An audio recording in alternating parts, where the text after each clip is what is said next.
Hello and welcome back to the course on Introduction to Solid State Physics. We are discussing the Drude model, which is based on the classical pure electron theory, and we are trying to study or explore the properties of the metals. Till now, successfully the Drude model is able to explain the electrical and the thermal conductivity of the metals, and in the last class we have seen that the ratio between the electrical and the thermal conductivity at a particular temperature is a universal constant. Till now we are able to explain the properties of the metal successfully through the classical Drude model. Our next task is to look at some of the other predictions of the Drude model, and let us see what are the failures of the Drude model. For that purpose, today we are going to discuss about the Hall effect and a few thermoelectric effect. So in the Hall effect, we know that a simultaneous electric and the magnetic field is applied to the sample, and we observe the motion of the electrons or the charge carriers in the presence of these two fields, and ultimately we try to relate it with the electron concentration or the hole concentration. Since in this case we are having only the metals, so that is only the electrons, so we will be discussing only about the electrons. And remember, this is not a derivation of the Hall effect, but rather we are trying to explore how the Drude model can predict the Hall coefficient.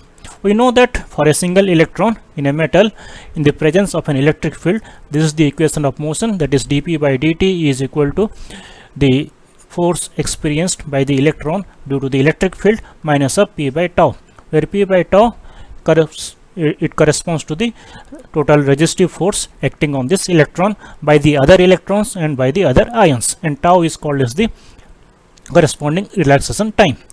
In the presence of an electric and magnetic field, what will happen? This term will be modified to what?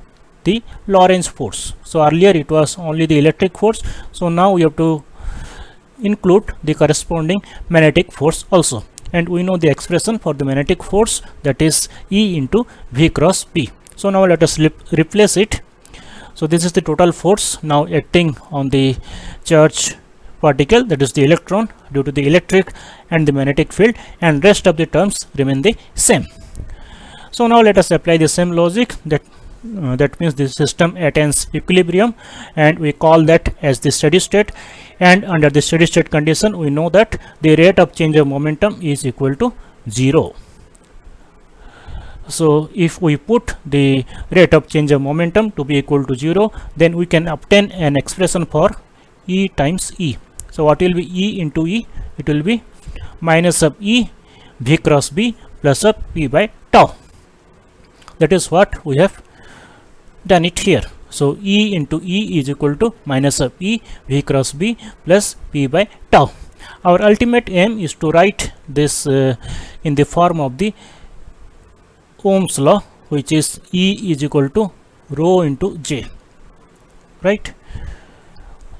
In the class we have seen that J is equal to sigma E, so this is the another way to write the Ohm's law, because sigma is 1 by rho. Since sigma is 1 by rho, so we can write it as E is equal to rho into J. So our aim is to write the equation of motion. From the equation of motion we are going to rewrite it in this form, and we will come to see that this resistivity, some of the elements of this resistivity is related with the Hall coefficient, which in turn is related with the carrier concentration of the metal. That is what our aim is. So now we can rewrite this expression in terms of E, and then we can substitute the current density, because we have to bring in this term, because E is equal to rho into J. We know that J is equal to N E V, right? Also we know that the momentum P is equal to M into V. So now let us use these two things and rewrite this expression as a form of E is equal to how much? We are going to write E in form of J. So E can be written as minus of 1 by Ne to J cross B, because J is equal to NeV. So this Ne and Ne will get cancelled out, and we will get this V cross B term as in the previous expression, and P is equal to mV. So that is what it is written, and in the place of V we are writing again in the form of this current density. So it will be m by Ne square tau, this extra E is coming from this side, and times J. So now this expression is somehow analogous to E is equal to rho into J. Some terms are there times J. There are two terms in the right hand side, and each of the term contains the current density. Now we can have an expression for the resistivity, and we will come to know that there are two terms here. So this term is called as the Hall field or the Hall electric field, and the corresponding voltage is called as the Hall voltage, as well as this term, whereas this term is called as the parallel field or the parallel voltage. And this electric field and this parallel electric field, they are perpendicular to each other. One component of this electric field is called as the Hall electric field, and the second component is called as the parallel electric field, and both these components are perpendicular to each other. And we know that the Ohm's law in general can be written as E is equal to rho times J, where rho is a tensor of rank 2, which is having a 3 cross 3 matrix form. So from the previous expression we can see that the diagonal elements of this particular resistivity tensor is rho xs, rho yy, rho zz, which is equal to m by Ne square tau. That is what we have seen in the previous expression. So this is the diagonal element, right? So these are the diagonal element, that is m by Ne square tau. So all the diagonal elements are the same, and it is equal to m by Ne square tau, which is related with the parallel electric field. So now what happens to the Hall electric field?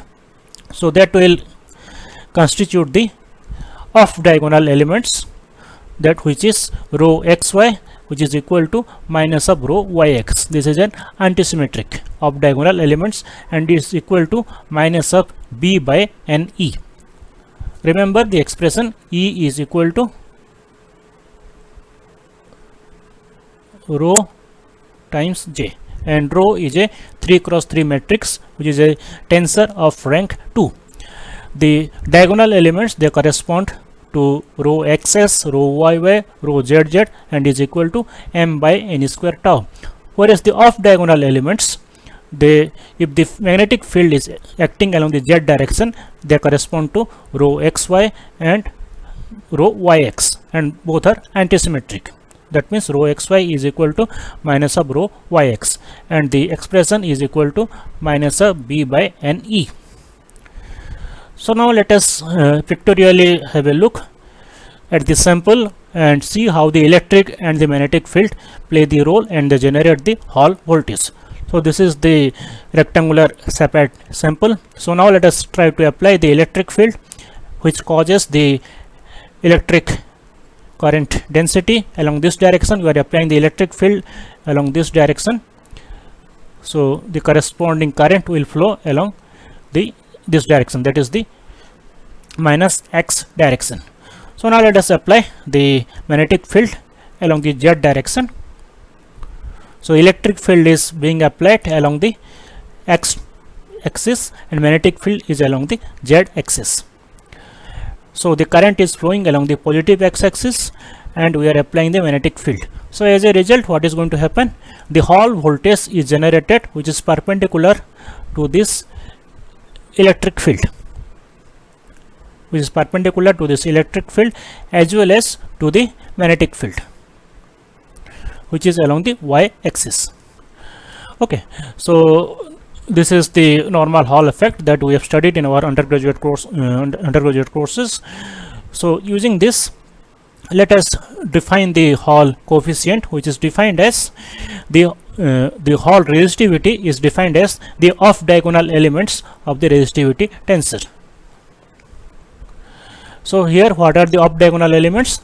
If we apply the electric field along the x-axis and the magnetic field along the z-axis, then the off diagonal elements are rho xy, right, and which is equal to minus of rho yx.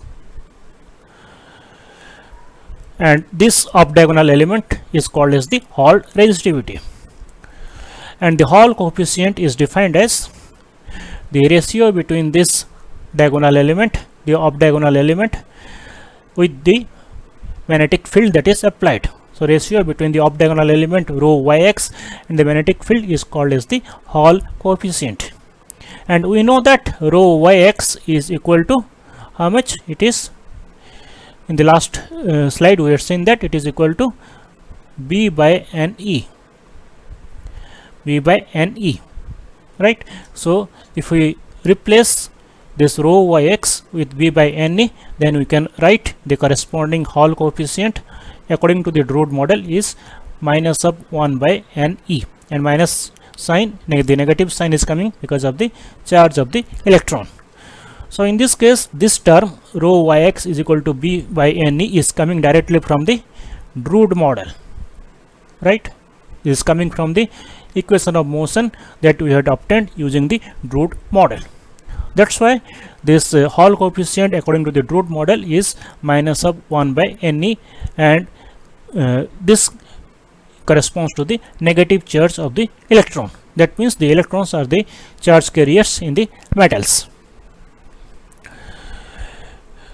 So here E is a constant, and if I know what is the Hall coefficient, then I can find out the electron concentration or the electron density in the metals. So this is very important experiment to find out the electron concentration and the mobility of the charge carriers in the metals as well as in the semiconductors. But we are not focusing on that. And little bit let me tell that if we know the electron concentration, conversely we can find out the corresponding applied magnetic field, which is used in the preparation of this or manufacturing of the Hall sensors. This principle is used in the Hall sensors.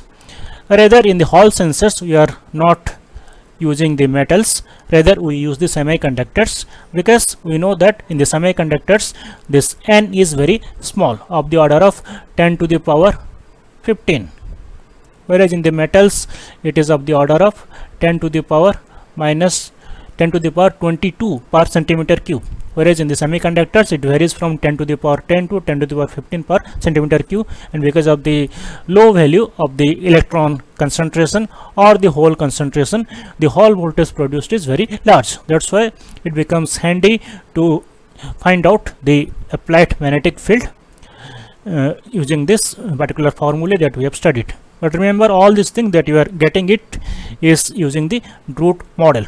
We are not going to discuss about the experiment of Hall effect. That is not the focus of this particular course.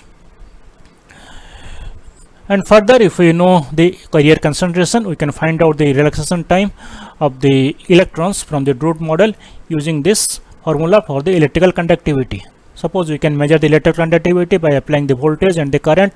Now from the Hall effect we know what is the value of n, and m is the mass of electron, E is the charge of electron. Then we can find out the relaxation time, which comes out to be 10 to the power minus 14 seconds, that we have seen in the previous classes. So tau is 10 to the power minus 14 second, roughly the order, where n is roughly of the order 10 to the power 22 per centimeter cube. And in fact we can use this, which is also equal to ne mu, right? Sigma is also equal to ne mu, and if I know n, I can find out the electron mobility. So they are the different applications of the Hall effect. Either it can be used in the Hall sensors, which is used to find out the magnetic field in the Gauss meters. Also it can be used to find out the carrier relaxation time, and also it can be used to find out the carrier mobility. These are the experimental aspects of the Hall effect. But as I told, in this class we are going to discuss about the implications of the Drude model, where we are applying the Drude model to see whether the predictions of the Drude model is verified with the experiments or not. Till now everything is fine. We got the Hall coefficient to be minus of 1 by Ne, and we can find out the carrier concentration using this Hall coefficient through the Drude model. And the value of the Hall coefficient agrees well for most of the metals which are having only one valence electrons. The example is sodium, copper, all these things. The value of Hall coefficient agrees very well with the experimental results, but the sign of the Hall coefficient is different for the divalent or the trivalent metals like beryllium, magnesium. It becomes a problem, and also the value is also little bit different for the trivalent metals like aluminum, indium. The Hall coefficient that you are getting from the Drude model agrees with the experimental results very well with the metals having only one valence electrons like sodium, whereas it doesn't work very well especially with the sign for the divalent metals. That means the metals which are having two valence electrons like beryllium and magnesium. So for that we need to go for the higher advanced theory, that is what is called as the band theory analysis. So using this classical free electron theory, we cannot explain the Hall coefficient for this divalent or the trivalent metals. It works only for the metals which are having only one valence electrons. So this is the one of the biggest failures of the Drude model. It cannot explain the Hall coefficient for all the metals. It works only for the metals which are having only one valence electrons.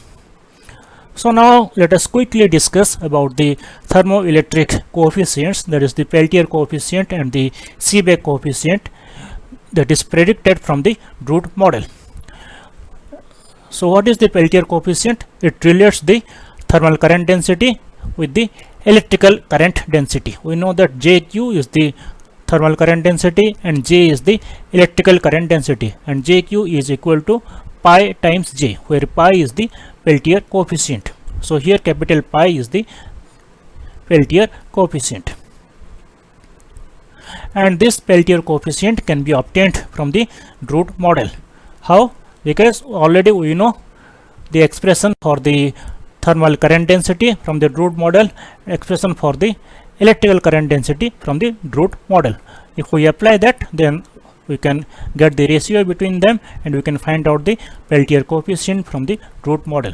So what is the thermal current density from the Drude model? So this is the expression for the thermal current density, minus 1 by 3 CV electronic V lambda del T by del X, where del T by del X is the thermal gradient or the temperature gradient. So if we are having a uniform temperature gradient, then this can be written as 1 by 3 CV electronic times V into T. This del X can get cancelled out with lambda when we are having a uniform temperature gradient. And also from the Drude theory we know that the electrical current density is given as NEV.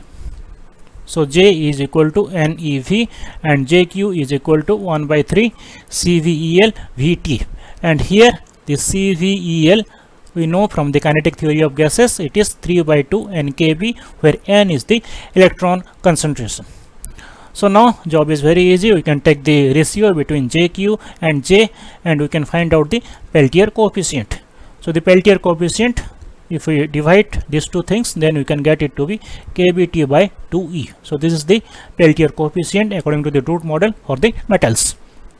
So now what is the Seebeck coefficient? Seebeck coefficient, if I know the Peltier coefficient, then it is the ratio between the Peltier coefficient and the absolute temperature. So here the Peltier coefficient is KBT by 2E. So Peltier coefficient by temperature will be Kb by 2E, and if I include the charge of the electron, that is negative, then it is minus of Kb by 2E.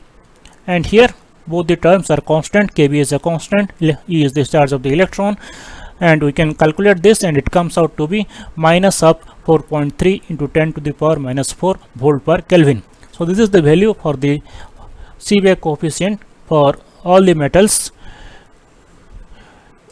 according to the Drude model. But this value doesn't match with the experimental results.